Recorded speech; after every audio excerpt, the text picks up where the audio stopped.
Hey everybody, it's Christopher Dixieland Farm, powered by Diet Coke each and every time. Let's talk about my Talking Heads collection. I know it's something you've wanted to talk about for a while, and I'm sorry I kept putting it off, but Talking Heads, incredible band.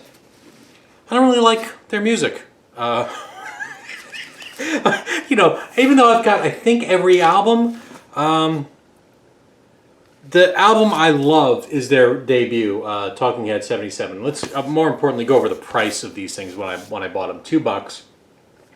Bought these albums because the CDs were just expensive at the time. So when I was a teen to college student, CDs were coming in, albums were going away, and you could pick these things up way cheap. So you could pick up an album, 2 or 3 albums for the price of one CD, or in this case, roughly 6 albums for the price of one CD.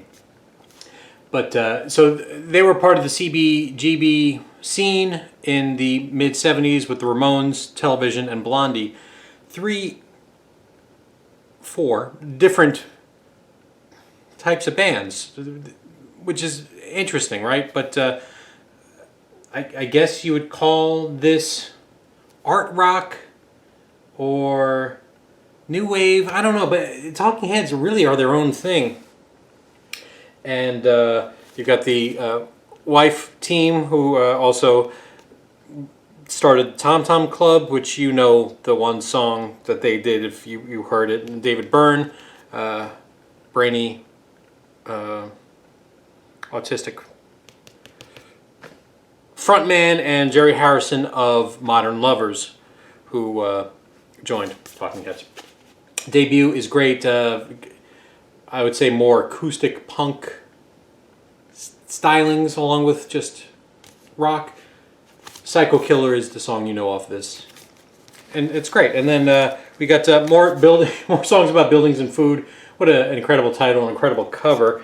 So what's the one on here? Take Me to the River. That's a remake. Brian Eno produced the first one. I know he produced the... no, he didn't. So he produced this album. This is when Eno comes along. And these 2 albums are good, and I like them. I like listening to them. But the reason why I say I don't really care for Talking Heads is that's a band I think the best of really does what you want. Because I find a lot of the non-hits, they're fine. All of the songs are fine. Every one of these songs are fine. But I don't have time for fine in my life at this point. So I don't think there's anything wrong with the hits, because I think that illustrates what Talking Heads did, what they grew into, the change over from that CBGB New York, we'll call it punk. It's not punk, but you know, no wave influence, all that kind of stuff, right? Into something else. And it's just kind of amazing that they had a career, because they were so quirky. They are a very quirky band, and you can't pin down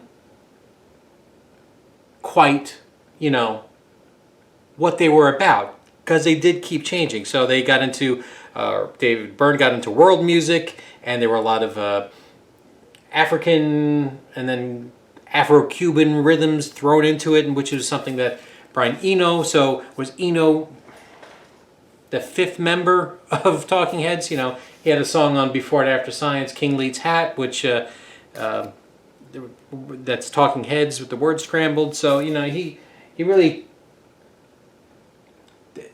He took Eno's solo career and Talking Heads, and they're very quirky and similar. But of course, Talking Heads had hits. Eno had no hits, though I prefer Eno's albums. This has got the textured cover. Oh, it's a promo. Oh, I didn't even realize. How cool. Promo for Fear of Music. This is when that stuff really started to take hold of their Afro-Cuban Fela Kuti influences. Life During Wartime is the hit off of this one.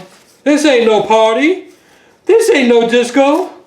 This ain't no fooling around. And I don't know which one came first, chicken or the egg here.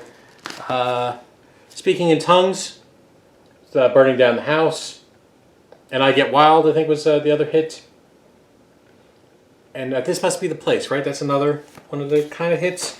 This is their live album, 2 live set, and you can see how the band changed. So performing in somebody's house here, and that's what they kind of started with, that CBGB sound, and then they got into this whole, you can see, kind of Afro-Cuban. You got Adrian Belew on the guitar here, and what they transformed into. $5.99 for that record, by the way. And double LP set, but not a gatefold. This is a good live album. Good live album. Did we skip over Remain in Light? Yeah, so Remain in Light should have been somewhere in between all of those. Once in a Lifetime. And again, this is one of those, the band is changing kind of thing. May paid $4, May paid less. It's hard to nail down the band. Just like Stop Making Sense is a live album, and it's a movie, but it's, yeah, so this is like another live album, but it's from the movie. So is it a soundtrack? I don't know. Same thing with True Stories. Oh, it's a promo. There you go. You care about sort of those things. And Wild Wild Life was the big hit on this.